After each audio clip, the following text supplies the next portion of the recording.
So, Harry, welcome back to part 2 of the Listening Lounge. I want to focus a little bit more now on the employer side of things. So, what do you think employers really need to understand in today's working climate about their workforce, about their employees? So performance is often assessed by looking at the skill or knowledge of an individual, okay, the experience of an individual, and the behavior. Now, those 3 factors, if you tweak them, will boost performance of an organization, of a person, a team, an organization. But the thing is that most people, I believe, are missing a vital component of this equation, and that is a 4th element, and probably the preceding element that drives everything else, and that is energy. Okay, the energy of your workforce. Okay, because at the end of the day, corporations, companies are made up of people. Okay, I know there's lots of AI and technology and all of this, but who's starting that off in the first place, right? It's people. Who's managing all that? It's people, right? Your true value in a company is your people. Yes, you've got your processes. Yes, you've got your IP. You've got all of that, but it's your people. And I think we've recognized that in the last 6 months. Things like your energy, your vitality, your well-being, if they're not on point, the other things aren't going to work. So if you want to increase your performance, the foundation to it is energy. And so that's where I come in, as I'm helping with the energy, the vitality, the overall well-being of individuals and teams, so that they can increase the performance. But let's say you don't sleep well one night, right? I'm not a parent, but any new parent out there with like a 3-month-old or a 6-month-old, I'm sure, I don't know how they do it personally, survive maybe 3-4 hours a night, but you know that you're probably going to be a little bit more, like irritable with people maybe in the day. You may go for the more unhealthy options of food. Now, there's reasons for this, because when you don't sleep well, you have less glucose going to the prefrontal cortex of the brain. You start to make bad decisions. You start to not have good relationships. So imagine if you had a sleep-deprived workforce, right?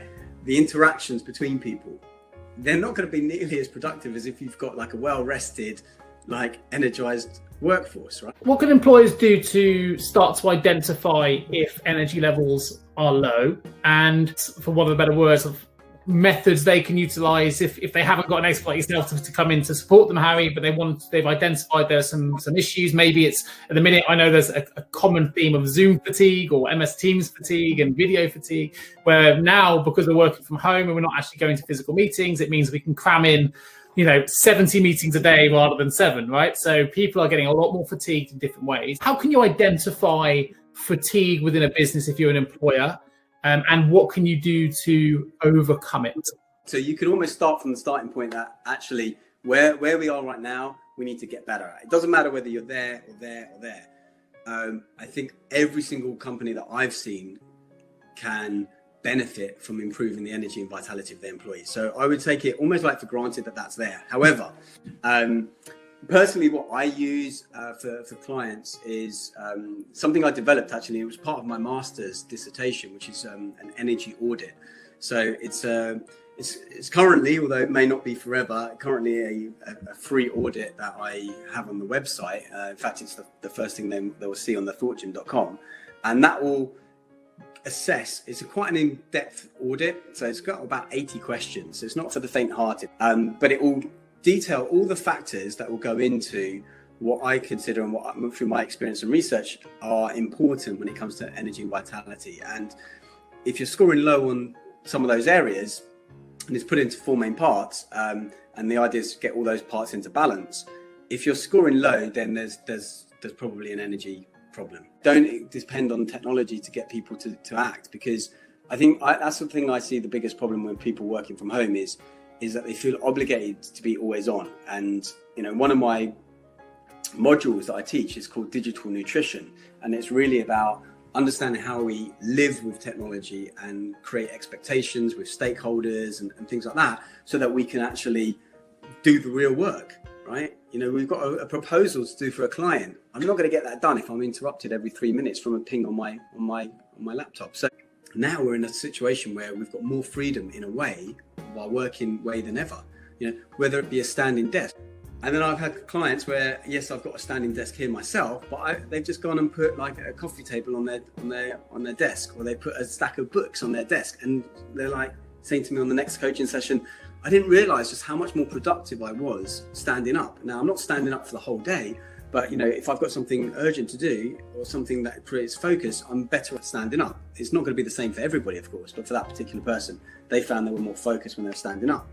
But at least it gets people to move their body a little bit more. Sure. It gets them, But the fact is, most of us have been sitting all day for 20 years, maybe, sure, potentially. So standing is probably a good option. And also it just gets you more thinking about movement when you're standing. So last question, you may have already covered it, but just in case any other points to cover that we haven't gone through yet, it looks like you're drinking a bit of green smoothie there to keep you energized during the call as well. And water as well. Where do you think most people go wrong when it comes to well-being, resilience, health, and energy?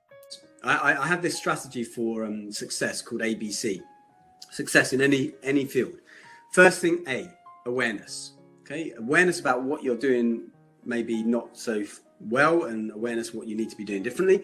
B, for behavioral change. Okay, you need to change some sort of that thing you're doing, otherwise you'll always get the results you always got. And then C, for consistency. Now, most people are pretty poor at that last one, consistency. They may get aware, they may have that behavioral change, but then they don't do the consistency. So the smallest changes can make a big difference. The other thing I would say is that a lot of people, even if they're in the know, right? Yeah, you're very much into your sport and exercise. I speak with lots of yoga teachers, CrossFit athletes, all these people. And usually when it comes to energy, vitality, people are thinking about one or two things, right? They're thinking about diet, thinking about exercise. Maybe if they're a little bit progressive, they're thinking about sleep. Obviously, meditation, mindfulness has become a bit more buzzwordy. These are all great. I recommend them all. I do them all. They're just not the only answer. And the truth is that there are so many things that go into health and well-being, and you could be doing all the good things right. You could be drinking the green smoothies. You could be sleeping well. And this is a big problem right now, and I think we've realized it. Some of the things that I talk about in one of my in my overarching model that the TED Talk talks about is connection and sunshine and being outdoors. So I could have had quality sleep. I could have drunk all the green smoothies. I could have done my 3 times a week strength training and my CrossFit and my yoga and all that. But then I haven't seen a live person for 4 days or 4 weeks, or in some cases now 6 months, right? I'm going to feel pretty rubbish. There are so many things that go into energy and vitality. Education, learning, growth is a big part of feeling vital. Passion, right? You can have the most passionate person who eats like rubbish, doesn't sleep, doesn't exercise, but then they are out there and they're crushing it. However, how long for? Okay, it might be 5 months, it might be 5 years, but at some point, the house is going to come tumbling down.